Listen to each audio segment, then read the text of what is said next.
Merci beaucoup, chers amis. Bonsoir, chers concitoyens. Vous allez me permettre de rester à ma position assise, sinon par respect pour vous, je dois me lever pour vous parler. Mais il y a déjà un dispositif de communication qui est mis en place, qui risque d'être repositionné. Si je me déplace, si je me mets à être mobile, ça risque de mettre très mal à l'aise ceux qui sont en train de faire du travail pour que nous soyons suivis un peu partout dans le monde.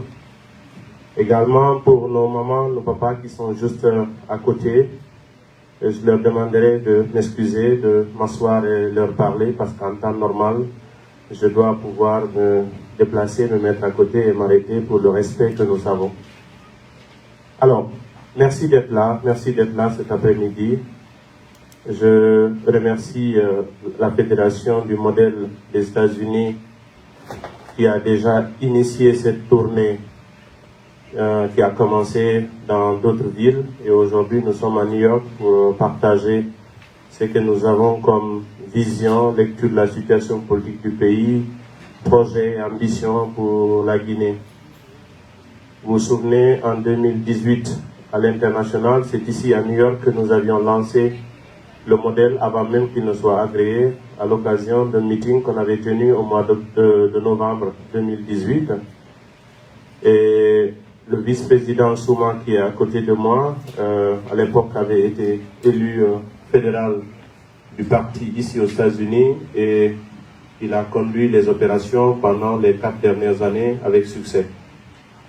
Et cette satisfaction des activités menées par les responsables et militants du modèle aux États-Unis a amené le bureau exécutif national à recommander à ma personne, qui a les prérogatives de nomination en attendant que le Congrès national arrive, de récompenser l'effort collectif qui a été fourni depuis la création du parti ici aux États-Unis en nommant M. Souma comme 4e personnalité du parti, donc 3e vice-président. Et je crois que nous n'avons pas à en rougir parce que au-delà de ce qu'il a exprimé tout de suite, qui est une vision partagée, il représente quelque chose d'immense par rapport à l'espoir que nos concitoyens portent sur le projet du modèle. Mais derrière lui, il faut comprendre que c'est toute une organisation, c'est-à-dire tous ces responsables du parti que vous voyez devant vous ici. Je pense que j'économiserai le temps pour ne pas pour le moment citer les noms de tout le monde, bien que je les retiens presque tous. Mais je voudrais vous exprimer toute la gratitude du parti et tous les remerciements pour l'ensemble des efforts que vous avez consentis pendant ces 4 dernières années. Alors, je remercie les formations politiques qui se sont fait représenter, les associations, également les personnes ressources, nos mamans, nos chers papas qui sont tous là à côté pour montrer que le modèle est une famille sociale avant d'être une famille politique. Alors, je vais porter mon discours sur un ensemble de dimensions. Dans un premier temps, pour parler du parti lui-même de façon très brève, mais également parler de la situation globale de la Guinée et de la transition en cours, parce qu'il y a des questions d'actualité. Je sais que vous aimerez qu'on en parle, qu'on en discute. C'est une opportunité de répondre à vos préoccupations. Alors, j'ai recommandé à ce que ce débat soit un débat interactif, c'est-à-dire qu'on ne soit pas là pour vous passer simplement nos messages, mais que cette occasion soit mise à profit pour entendre aussi le vôtre, entendre vos observations, vos critiques, vos analyses, parce que ce que nous avons de commun et de plus précieux, c'est la République de Guinée, comme l'a témoigné tout de suite mon neveu, Thierno Hamidou. Et ce que la Guinée est, c'est plus important que nos agendas particuliers et nos intérêts particuliers. Donc, la Guinée nous réunissons ce soir, ici à New York. Ça va être une occasion de parler de la Guinée dans toutes ses dimensions. Nous sommes ouverts à toutes les questions et nous apporterons les réponses possibles et les plus appropriées. Alors, vous vous souvenez que le modèle a fait un trajet très difficile pour son agrément. À un moment donné, il y avait beaucoup de personnes qui étaient sceptiques à l'idée que ça puisse se faire. parce que le régime d'alors, celui dirigé par l'ex-président Alpha Condé, avait refusé systématiquement une procédure administrative qui donnait des droits à des Guinéens que nous sommes de disposer d'un parti politique. Malgré cela, avec toutes les propositions qu'on a eues, toutes les pressions, toutes les menaces, je disais souvent à mes collègues du parti, aux responsables, que si nous ne sommes pas capables de gagner une bataille de cette nature, ce n'est pas évident que nous soyons capables de gagner un jour la bataille pour la présidence de la République. Donc, moi, je ne voyais en aucun moment qu'on puisse fléchir sur notre détermination à faire signer notre agrément de la façon la plus appropriée. Et c'est pourquoi, malgré le refus systématique qui avait été fait sans annotation, avec beaucoup de mépris par l'ancien ministre de l'administration du territoire, nous nous sommes portés à la Cour suprême de la République de Guinée qui, malgré le retard que cela a pris, après un an, a siégé et statué en notre faveur et nous avons été rétablis dans nos droits. Ainsi, le modèle a obtenu son agrément, mais il est né avant son extrait de naissance officiel. Et je faisais souvent je disais souvent à mes collègues, je dis, vous savez, lorsque l'enfant est généré, il sera nécessairement accouché, à moins que quelque chose ne survienne qu'on ne souhaite pas. Et le modèle a fait les 9 mois qu'il fallait, donc il fallait qu'il soit né. Même si on lui enlève son droit d'obtenir un certificat de naissance, quel que soit l'acharnement qu'on a vis-à-vis de l'enfant qui naît, on ne va pas lui dire qu'il doit encore fondre dans le ventre de sa mère pour renaître avant qu'on lui donne le certificat de naissance. Donc c'est le certificat qui va le suivre dans son processus d'évolution pour qu'il soit reconnu. Je dis donc, je n'ai pas d'inquiétude, le modèle est né, il va grandir, il va porter son nom, il va porter des habits et des chaussures, il va être scolarisé, il prendra le pouvoir. Quitte à savoir si l'agrément sera gardé par quelqu'un d'autre qui n'aime pas le modèle, ça c'est son problème. Et aujourd'hui nous sommes là devant vous, nous avons persévéré, nous avons refusé les petits raccourcis.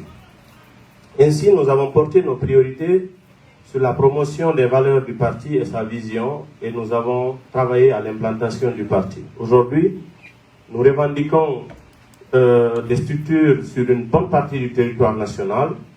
Également au niveau international, nous avons de la représentativité, et le parti a obtenu 2 choses qui sont très difficiles à obtenir en politique, de la crédibilité et de la visibilité.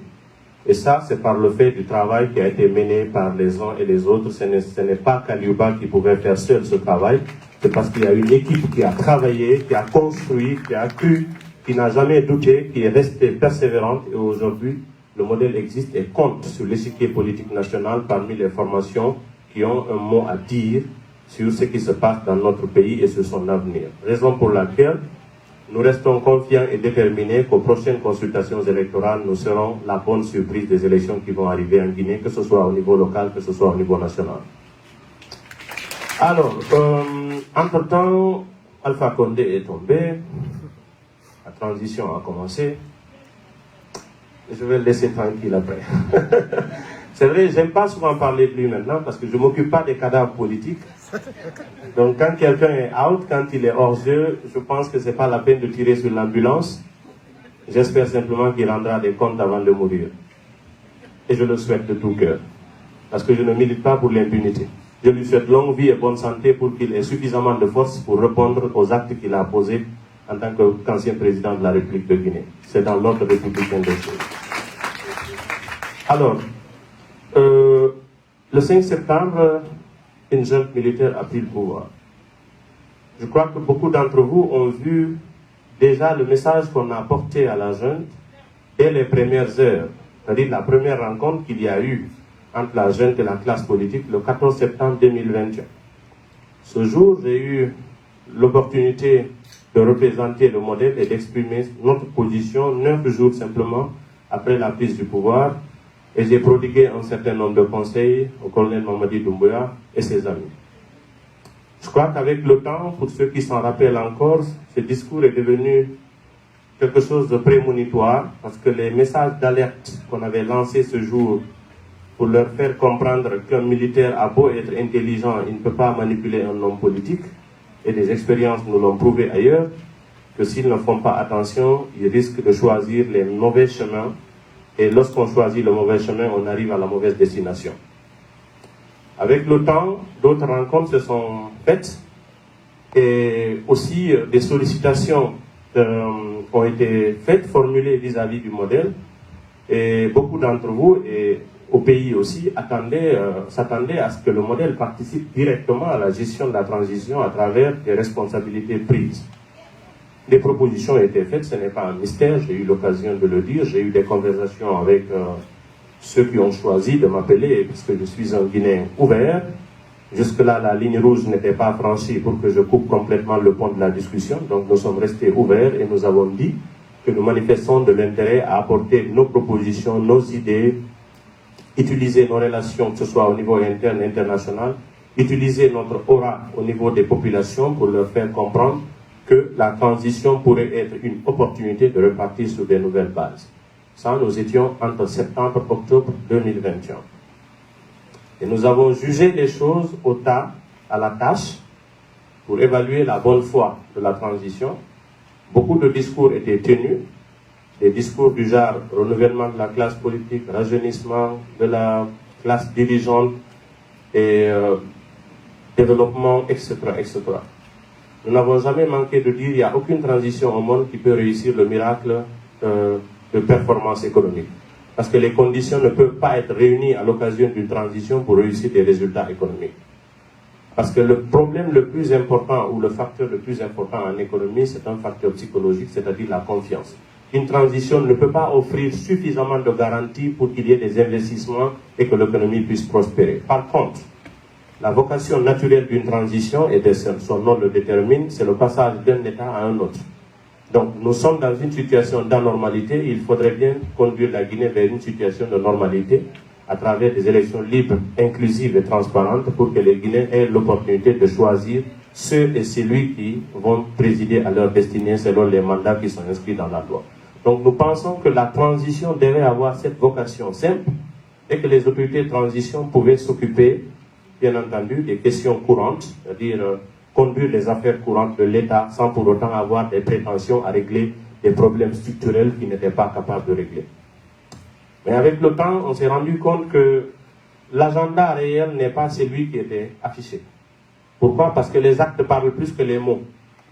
Au fur et à mesure, on s'est rendu compte, et aujourd'hui on en est à une situation de blocage, que la transition qui devait être une opportunité pour qu'on mette fin à un certain nombre de pratiques, notamment des pratiques criminelles dans notre pays, cette transition qui devait se faire de cette façon n'est pas en train d'aller dans cette direction, ce qui est dommage en soi. Et le modèle, comme toujours, un parti politique responsable, s'était dit, notre contribution passera par les mémorandums, par les idées, par les conseils. À chaque fois que nous aurons l'occasion d'en donner, nous ne manquerons pas de le faire. Vous vous souvenez, il y a eu beaucoup de rencontres entre la classe politique, les acteurs sociaux, le ministre de l'administration du territoire, jusqu'à la dernière rencontre qui s'est tenue à l'initiative du Premier ministre qu'on vient de dégommer. Le 20 juin dernier, l'ex-Premier ministre a fait un discours que nous avons trouvé salutaire. Ce discours réaffirmait ce que nous avons toujours demandé, en l'occurrence la création d'un cadre de dialogue inclusif, structuré, sérieux, afin qu'on puisse ensemble aborder les dimensions les plus importantes de la transition, parce que la légitimité des actions d'une junte militaire n'est tirée que à travers l'adhésion populaire. On ne peut pas s'enfermer entre soi, prendre le pouvoir, exclure des gens et dire qu'on fait les choses au nom du peuple. Ce n'est pas audible, on ne peut pas l'entendre. Parce que même ceux qui prennent le pouvoir par des élections gouvernent de façon large et travaillent à faire des consultations, à plus forte raison lorsqu'on n'a pas pris le pouvoir par le fait des élections. Malheureusement, ceci n'est pas resté entendu et au fur et à mesure, la classe politique représentative a été mise à l'écart, les acteurs sociaux représentatifs ont été mis à l'écart, malgré nos appels à vouloir le dialogue, malgré nos propositions formulées, malgré toutes nos démarches, il s'est trouvé que nous nous sommes heurtés à un agenda qui était déjà prédéfini et dont l'objectif est de neutraliser les acteurs représentatifs, certainement pour essayer de rebâtir en peu de temps, ou peut-être avec le temps, des acteurs que les Guinéens ne connaissent pas ou qu'ils ne choisissent pas, pour que ceux-ci puissent accéder au pouvoir dans les conditions que nous savons. Nous avons refusé cela parce que nous avons le droit de refuser cela. Nous ne pouvons pas être fils d'un même pays et se sentir exclus de la conduite des activités de ce même pays. Cela s'est passé avant, il ne faudrait plus que ça continue. Nul ne doit avoir la prétention d'être celui qui autorise ou qui refuse à un Guinéen de participer au débat national sous prétexte que vous dites, c'est que eux, ils n'aiment pas entendre. Ainsi, de façon miraculeuse, la junte a fabriqué une opposition à sa junte et une mouvance à sa junte. Et la plupart de ceux qui fréquentent la junte comme acteurs politiques, c'est des gens qui ne représentent que leur personne. Nous nous connaissons en Guinée aujourd'hui. Nous savons les acteurs politiques représentatifs, malgré que les élections n'ont pas été transparentes par le passé. Mais aujourd'hui, je suis convaincu, et vous le savez, que la plupart de ceux qui donnent ces mauvais conseils à la junte, c'est ceux-là qui ne sont pas capables de gagner une compétition électorale, ne serait-ce que faire élire un conseiller au niveau communal. Alors, c'est le genre de manœuvre qui consiste à venir le soir, dire aux militaires, faites exclure tel, et finalement, nous allons compétir et vous allez nous donner le pouvoir. Le pouvoir ne se cherche pas auprès des militaires, il se cherche auprès des électeurs. Il faudrait qu'on le comprenne. Celui qui est capable d'aller gagner des élections auprès des électeurs sera capable de gouverner et de présenter un bilan. C'est cela la démocratie. On ne peut pas avoir comme vocation à exclure des gens et à favoriser d'autres et dire que nous sommes dans une république, dire que l'ambition, c'est d'avoir de la démocratie. Si tel est bon, si tel n'est pas bon, laissez le choix à l'électorat de déterminer qui doit devenir maire, qui doit devenir député, qui doit devenir président de la République. Il se trouve que pour allonger les choses, pour rallonger la transition, ils ont créé un agenda articulé sur un certain nombre de points, mais c'est un agenda très prétentieux et le modèle a eu l'opportunité de rédiger des mémorandums assortis de réflexions fortes pour décrire par exemple ce qu'ils appellent le RGPA, le recensement général de la population et de l'habitat. Nous avons démontré que c'est un processus qui ne sied pas à une transition, c'est un processus dont une transition n'a pas besoin, et c'est un processus qui n'a été fait, programmé que pour alourdir la transition. En réalité, elle n'est pas viable, ce processus n'est pas viable, il n'est pas opérationnel. Malheureusement, le choix, puisqu'il faut créer de la confusion là où ce n'est pas nécessaire d'en avoir, cette confusion a été entretenue. Nous avions proposé que le recensement électoral soit fait, qu'on identifie les Guinéens qui ont l'âge de voter au regard de la loi, qu'on les mette dans un fichier électoral qui ne peut pas contenir plus de 5 500 000 électeurs, parce que nous sommes une population, selon certaines statistiques encore difficiles à vérifier, aux alentours de 12 millions, mais nous ne pouvons pas avoir plus de 66% de la population qui a moins de 18 ans et avoir 50% de la population qui peuvent être des électeurs. Parce que nous avons les mineurs qui sont plus nombreux dans notre pays que ceux qui sont majeurs pour aller voter. Alors, des questions techniques comme ça devaient être traitées de façon... S'il vous plaît.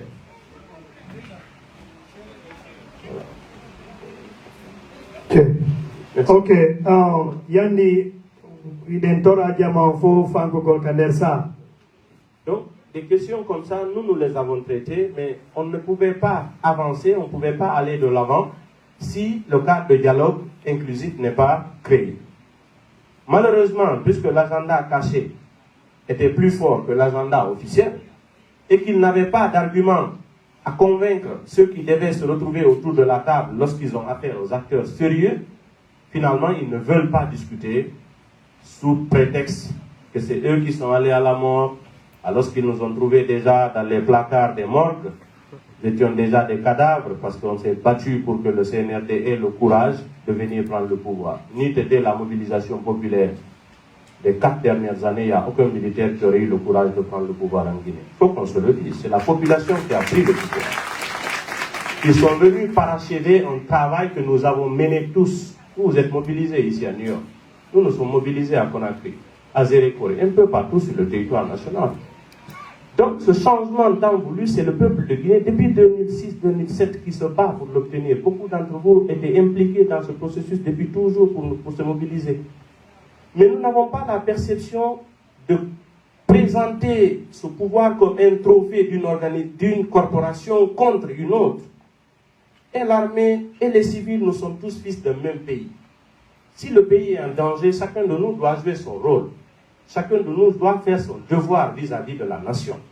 Ce qu'ils ont fait, c'était ce qui était nécessaire de faire, et nous leur avons montré de bonne foi que ce qu'ils ont fait, c'était bien.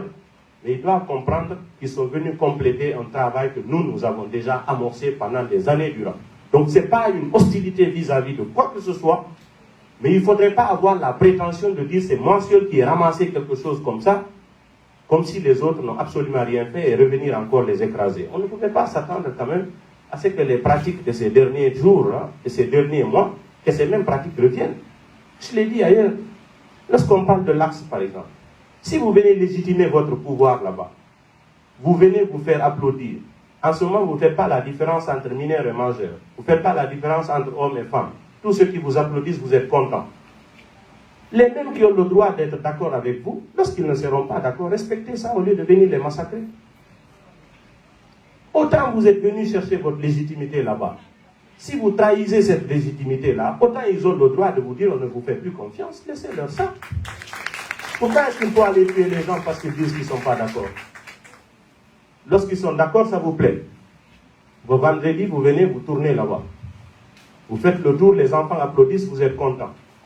Mais lorsque ces gens-là disent qu'ils ne sont pas d'accord, qu'on respecte au moins qu'ils ne sont pas d'accord, au lieu d'aller les militariser sous prétexte d'une question de sécurité publique. Ce pays a connu beaucoup de choses qui ne devraient plus se répéter. Alors il faudrait qu'on continue de se mobiliser, qu'on continue de rester solidaires, parce que la Guinée nous est tellement chère que nous ne pouvons pas laisser ce pays retomber dans les méandres, dans les dérives d'un passé si douloureux que nous déplorons tous et qui a justifié d'ailleurs le départ de beaucoup d'entre vous pour que la Guinée soit ce pays où la vie de chaque citoyen devient possible en toute liberté et que les chances de succès soient réelles. Il faudrait que chacun de nous continue de s'impliquer et qu'on refuse systématiquement de croire que c'est une histoire de communauté. Ce n'est pas une histoire de communauté. Ce n'est pas une histoire de Peul, de Malinké, de Forestier, de Soussou. Parce que le dénominateur commun de tous les Guinéens, c'est la misère, le désespoir. Toutes les communautés partagent cette même misère. Si vous allez à Mandiana, si vous allez à Tougué chez moi, si vous allez à Forekaria, si vous allez à Youm, faites le tour des infrastructures publiques. Vous vous rendez compte que c'est la même réalité, la même triste réalité qu'ils sont en train de vivre. Certains font croire que c'est en faveur d'une communauté ou en défaveur d'une autre. Parce que de façon superficielle, il y a quelques cadres malhonnêtes, dès qu'ils ont accès à certains privilèges, c'est eux qui donnent dans leur village, dans leur ville, pour manipuler un groupe de 20 jeunes, 30 jeunes. On va dire, oui, le président m'a nommé, il faut que vous vous mobilisez ici pour lui montrer que vous le soutenez, sinon c'est pas bon pour moi. C'est pas bon pour lui. Parce que lui, c'est son intérêt qu'il voit. Mais est-ce que son intérêt correspond à aux intérêts de sa localité? C'est pas vrai. Donc, il faut qu'on fasse très attention, qu'on reste unis, qu'on reste solidaires et qu'on reste déterminés. Quelle que soit la nature du régime en place, il faut lui imposer que son agenda soit l'agenda qui est dans l'intérêt de la Guinée. La junte militaire qui est là aujourd'hui, il faut qu'il sache, je l'ai dit en Guinée, je le réitère ici, la trajectoire qu'ils ont abordée, qu'ils ont amorcée maintenant est un chemin qui ne les mènera, qui ne va les mener à l'impasse. Ils vont droit au ravin, ce n'est pas ce que nous souhaitons. Même quand on voit certains troubadours qu'ils ont recrutés autour d'eux, qui sont en train de chanter des louanges, qui sont en train de dire du n'importe quoi, on se rend compte qu'ils ont dévié, parce que ce ne sont pas ces gens-là qui devaient les entourer. Ils doivent rester neutres vis-à-vis des acteurs politiques, accepter l'ouverture d'un cadre de dialogue inclusif, afin qu'on détermine ensemble la façon par laquelle on va organiser le processus électoral, pour que les Guinéens qui sont intéressés à aller aux élections puissent aller librement aux élections, et que seuls les électeurs déterminent qui doit devenir président, qui doit devenir député, qui doit devenir maire, conseiller communal. C'est de cette façon que la Guinée sera en paix, c'est de cette façon que la Guinée sera stable et c'est de cette façon que la Guinée va se développer. En attendant vos questions et vos observations, je voudrais me limiter là et je vous remercie pour votre attention. Ok, merci. Merci au président du modèle, Aliouba. Alors, avant de